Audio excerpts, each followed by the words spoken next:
結構硬い。手持つでしょ。力抜いてて。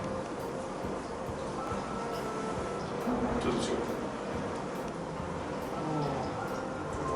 それで頭倒して。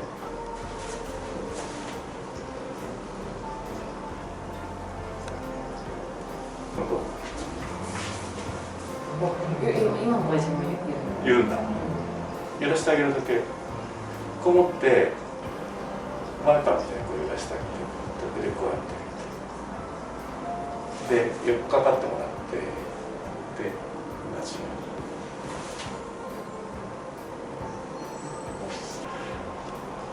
こんな感じである程度ね解消できるんです。ダメですか？